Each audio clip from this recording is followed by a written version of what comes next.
First 2 days of the NFL draft in the books. Rounds 1 through 3 are a wrap. And everybody on social media, sports media, YouTube, Facebook, Twitter, Twitch, Instagram, Snapchat, Snapbook, Twitter, whatever. They're all talking about the same thing. Who the big winners are. I'm going to do that too.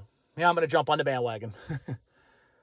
They're also talking about who the losers are. Now, I'm not going to do that, and I'll explain why. It's a guessing game. We're talking about losers based off of who we feel reached for players that they could have waited to get. The one that seems to be getting beat up the most from at least their first 3 picks is the Detroit Lions. So I'm going to use them as my example. Did I scratch my head a little bit when they took Jahmyr Gibbs at 12? Sure, because we're in an era where halfbacks don't go that high now. Bijan Robinson, a special exception. But we had all heard Jahmyr Gibbs was, at best a low first, more like a high second, mid-second. Because that's what running backs usually go anymore. It's a different game. It's not like it was 20 years ago where you'd see a run of halfbacks go early. They have limited shelf lives. That's the problem. These running backs don't, last but maybe 8 to 10 years. So when he went 12 with the pick that they first traded down and then traded up and then moved all around and about, I was scratching my head a little bit. Then they took Jack Campbell, who I'm a big fan of, but I also thought was another one. Hey, more like a second-round guy. Then they took Sam Laporta, who also was a mid-second-round guy, over Michael Mayer, who everybody thought was very possibly TE1.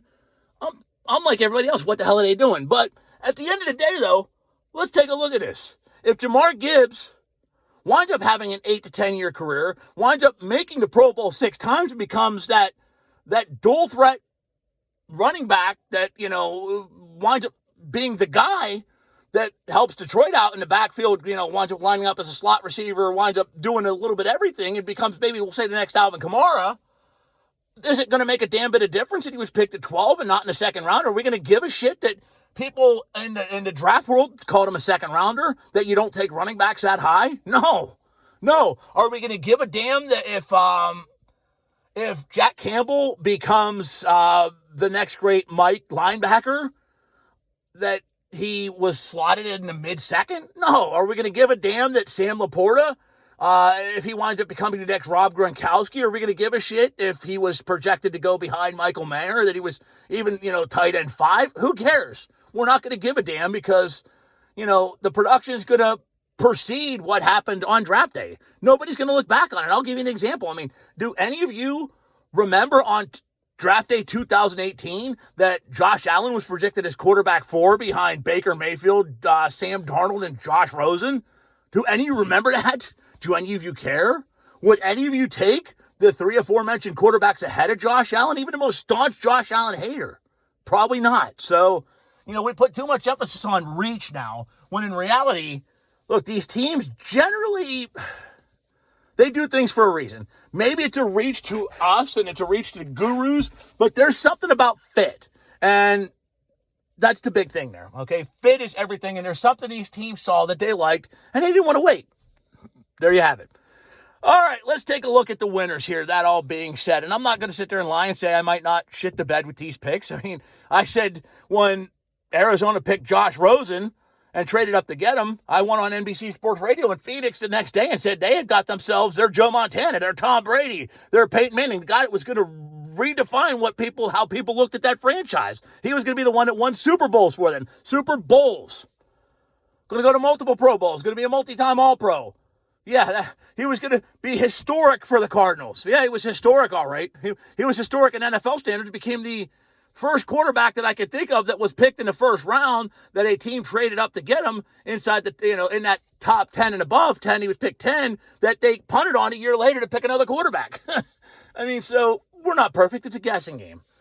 But again, here's my winners. I've rambled on enough. Winner number 1, and part of this has nothing to do with who they picked, although I do like 2 of their picks I'll talk about here, but it's what they did before the draft even started on draft day, and that's the Baltimore Ravens.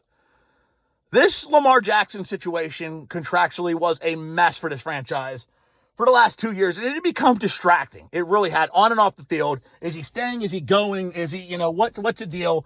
And that's not good for team morale. Honest to God, looked like more and more on a daily basis, these two sides were headed to divorce court, that Lamar was going to sit out. He didn't want to go back to Baltimore. All the grumblings and bumblings happened. Well, it turns out Baltimore and Lamar decided they needed each other a hell of a lot more than they realized. And the deal's done. He's the highest paid player in the National Football League history. 5-year deal. I know there's distractors that say he can't throw the football, which is horseshit, okay? He is a better, is he a better runner than a passer? I don't know. I mean, the guy can throw the football. I mean, the guy has put up 3,500 yards in the pass. He did win an MVP partially because of passing. Yet his ability to run the football makes him very, very dangerous. That's 3/4 of his game. You're not ever going to make Lamar Jackson a pocket passer. But, I mean, the guy can throw it. And I'm interested to see what he does with an improved receiving core. They brought in Odell Beckham, who's, I think, healthy. I think. You bring in Zay Flowers, who is their first-round pick. I think Zay Flowers is a very good receiver. I think he'll mesh well with Jackson's style of throwing the football. You're not going to have him run complex out routes, although he can. But speed is his number one game. That, to me, is a big win. You put him in there with Beckham. You put him in there with Mark Andrews, who's one of the best tight ends in football. You put him in there with maybe Rashad Bateman still has some gas left in the tank. Not some gas left in the tank, but maybe he finally turns it around. Suddenly, this receiving core looks really damn good. And then, if J.K. Dobbins can stay healthy, this Baltimore offense is scary as hell. Then they pick up Trenton Simpson's another pick that I like. They got him in the third round when Simpson's a guy I think could have easily gone in the second. Or maybe even the low first. I had Dallas possibly looking at him at 26. So, a very, very good draft for Baltimore just by re-signing Jackson. They hit on some picks as well. Houston, in terms of the picks alone, the big winner. Talk about having your cake and eat it too, man. And this is an organization that coming into draft day, many of us were questioning, does this franchise even have a direction? We know they haven't for the last 3-4 years. I mean, it's been a rudderless ship. It's been a dumpster fire. Every superlative you can think of fit the Houston Texans. It's been a nightmare. It really has. Back-to-back one-and-done coaches, the organizational dysfunction, with Jack Easter being there, Cal McNair feuding with this person, that person, him, her, hat, the popcorn guy, the hot dog vendor, Deshaun Watson's acrimonious exit. Turns out, though, we're wondering, all these rumors leading up to draft day, they're going to trade down. They don't like C.J. Stroud. They really don't know if they like any of the quarterbacks in this draft. They may wait till next year. They may trade for Trey Lance. They like Will Anderson, but they didn't really like Will Anderson. They may like Tyree Wilson a little bit more. I mean, all these things were rumored, but it turned out Houston had Nick Caserio, I'll give him credit, refused to tip his cap. Well, we all thought they were playing a game of Connect Four. They actually were playing a great game of chess. They wound up picking Stroud, who to me is the safest quarterback in this year's draft. And I include Bryce Young in that. Bryce Young in that. And I'll tell you why. Stroud has that size you like. There are people that are talking about young size. I think it's overblown. I think it's ridiculous. But Stroud's 6'3". Stroud is 216 pounds. He'll put on 10 or 15 in the NFL strength and conditioning. He's got prototypical size. He can move around. I mean, he's not Lamar Jackson. I get that. He's not Mike Vick or Randall Cunningham. But he's got some mobility. He's got some legs to him. The big thing about him is he's a locker room leader, which his team direly needs. He's very precise. He is like a surgeon out there. He will carve your defense apart. You don't believe me? Look what he did against Michigan. 2 games against them. Look what he did against Georgia in the college football 7A final. He made that Georgia defense, which is full of studs, look silly. So I never understood all this nonsensical horseshit over-evaluation of C.J. Stroud, talking about his cognitive abilities. And, what are we doing here? I don't give a damn about, if he knows the square root of the size of a pig's perineum. Who gives a damn? What I know is the guy knows how to play football. I know he knows how to read a defense and how to dissect one. I know how he knows how to include all the players in the offense into his game. I know he knows how to make the most of things. And people sit there, whoa, he had a talented receiving core. You know what? He spread it around. So I think he's a safe bet. I said leadership is huge. And then we thought, all right, well, they're not going to get Will Anderson. They're going to figure out something at 12. I'm thinking, well, maybe Lucas Van Ness. He's good. I like Van Ness a lot. But then all of a sudden, as I'm talking about, what Houston might be doing next, as Arizona's ready to pick, all of a sudden, they're logo goes off the screen, and the Houston Texans are on the clock at 3. And I'm sitting there thinking to myself, Caserio, you fucking genius. You've had us fooled all along. They got their cake, and they ate it too. All this talk that, you know what, the coaching staff, namesakely D'Amico Ryans, wanted a Will Anderson. He wanted that stud that's as safe gets, who has as high of a ceiling as anybody in his draft. But perhaps Nick Caserio, knowing his job was on the line, you need to get a quarterback.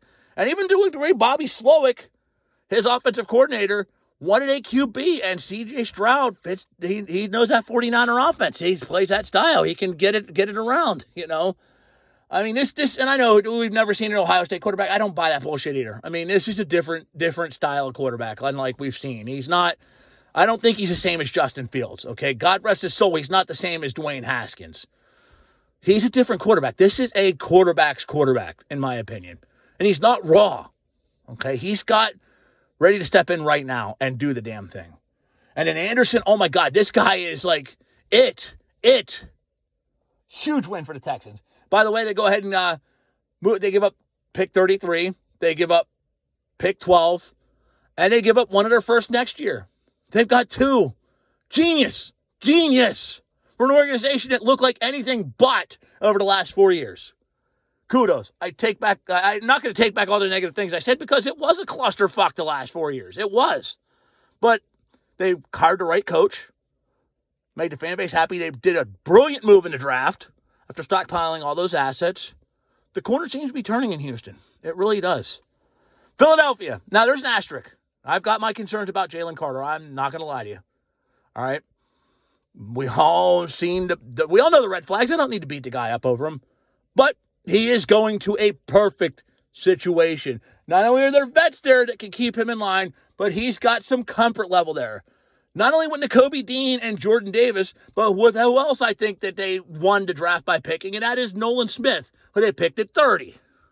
He's going to have some people he's familiar with. He's going to have comfort level there. These are guys that are going to hold him accountable, that are going to keep him in line, that he knew well, that he was friendly with, that are going to pull the best out of him and say, look, get your shit together. Them building that defense into Athens East is not the worst thing I've ever seen, or Athens Northeast, I guess you could call it, whatever. It's not the worst thing I've seen. And like I said, Carter, if anybody's going to maximize the full potential out of him, having people he played alongside in Georgia is only going to make it better. Only going to make it better.